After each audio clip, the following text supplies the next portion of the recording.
বাবা, তোমাকে অনেক ভালোবাসি বাবা। 3,80,000। হ্যাঁ মা, বলো। মা এখন একটু ব্যস্ত আছি। হ্যাঁ, আব্বাকে ওষুধটা দিয়ে দিয়েন। না মা, এখন আসা সম্ভব না, অফিসে মিটিং আছে, পরে কথা বলবো। এত যন্ত্রণা ভালো লাগে না। প্রিয় ছেলে, জানতাম তোকে বিরক্ত করা ঠিক নয়। তুই এখন অনেক বড় হচ্ছিস, নিজের ক্যারিয়ার নিয়ে ব্যস্ত আছিস। তবু তোর কাছে এই চিঠিটা লিখতে হলো রে বাবা। তুই কিছু মনে করিস না রে বাবা, এটাই তোর বাপের থেকে পাওয়া লাস্ট চিঠি। উফ, আজকাল যে গরম পড়ছে, কি একটা অবস্থা।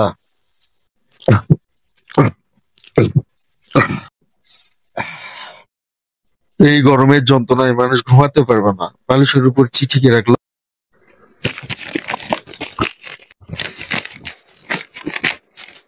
প্রিয় ছেলে, জানতাম তোকে বিরক্ত করা ঠিক নয়। তুই এখন অনেক বড় হয়ে গেছিস, নিজের ক্যারিয়ার নিয়ে ব্যস্ত আছিস। কিন্তু মাঝে মাঝে খুব ইচ্ছে করতো রে বাবা, তুই শুধু ফোন ধরে বলবি আব্বা কেমন আছো।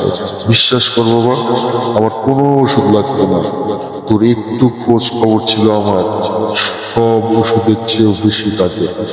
আমি ভালো আছি বাবা, তবে এখন আর অপেক্ষা করতে হবে না। বাবা, তোমাকে অনেক ভালোবাসি বাবা।